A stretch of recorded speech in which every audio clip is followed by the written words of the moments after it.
दिल्ली के होसकाजी इलाके में करीब 2 माह से चल रहे फर्जी टेलीफोन एक्सचेंज का दिल्ली पुलिस ने किया भंडाफोड़।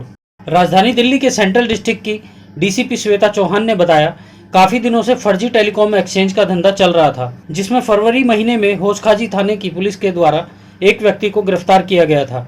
उसके बाद से लगातार पुलिस इस चल रहे फर्जी टेलीकॉम एक्सचेंज के फर्जीवाड़े को लेकर इन चारों आरोपियों की तलाश कर रही थी, जिनको दिल्ली पुलिस ने गिरफ्तार कर लिया है।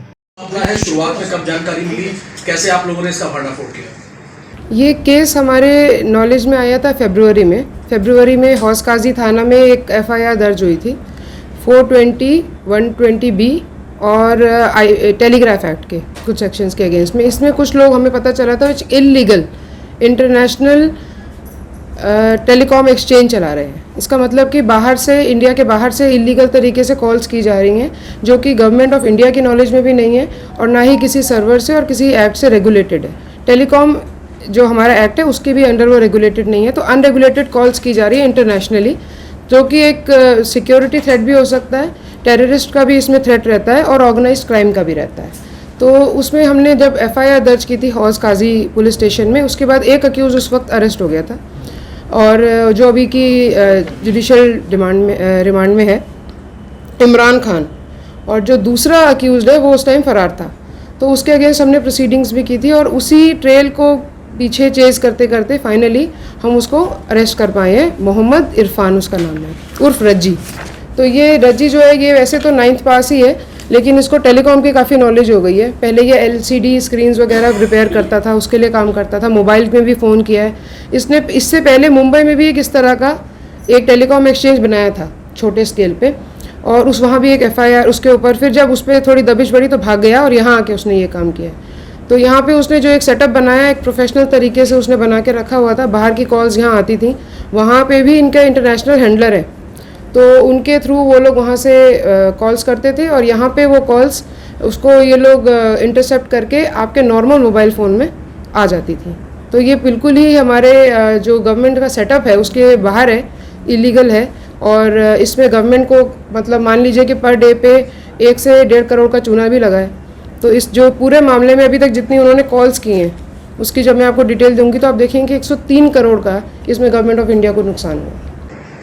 नहीं, लेकिन मैम ये पैरेलल किस तरह से चला रहे थे मैम? कौन ऑपरेट कैसे करते थे? थोड़ा सा बता दीजिए। इसमें कॉल्स जो इन्होंने की हैं वो USA से आई हैं, कुछ कॉल्स कनाडा से आई हैं, बहुत ज़्यादा कॉल्स गल्फ से आई हैं, कॉल्स पाकिस्तान से भी आई हैं, नेपाल से आई हैं, ऑस्ट्रेलिया से आई हैं। किस तरह की कॉल होती थी? और नेशनल ये कहा जा रहा है सिक्योरिटी को लेकर के भी लैप्स आ रहा है कि ये लोग करते आ रहे थे, करते किस तरह से थे? VoIP जो कॉल है मैम, इसको ट्रेस करना काफी ज्यादा मुश्किल है। किस तरह काफ़ी मुश्किल है क्योंकि कॉल कहीं पे रिकॉर्ड नहीं हो रही है और VoIP कई कंट्रीज में लीगल भी नहीं है, जैसे कि कुवैत।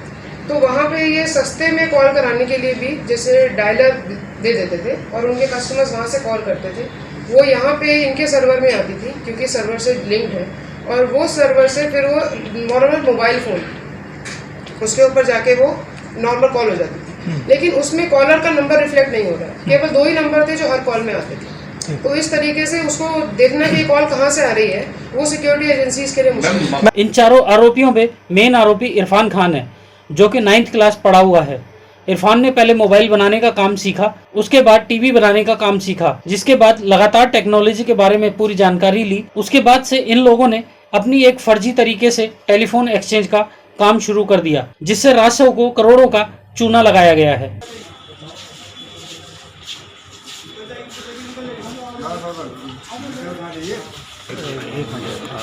ये चारों को आगे ले लेने सर, चारों को करा देते ना। इन लोगों के पास कनाडा, पाकिस्तान, चाइना, कई ऐसे देशों से कॉल आते थे, जिससे सरकार को करोड़ों का चूना लगाया गया है। लेकिन दिल्ली पुलिस ने इन चारों आरोपियों को गिरफ्तार कर जेल भेज दिया है। ब्यूरो रिपोर्ट, राष्ट्रीय सर्च न्यूज दिल्ली, देश की आवाज। ऐसे ही अपने क्षेत्र व अपने आसपास की खबरों, देश दुनिया की ताज़ा तरीन सभी खबरों को देखने के लिए देखते रहिए राष्ट्रीय सर्च न्यूज चैनल। खबरों की लेटेस्ट अपडेट पाने के लिए हमारे चैनल को लाइक व सब्सक्राइब करना ना भूलें और कमेंट के द्वारा खबर के प्रति अपनी राय जरूर दें।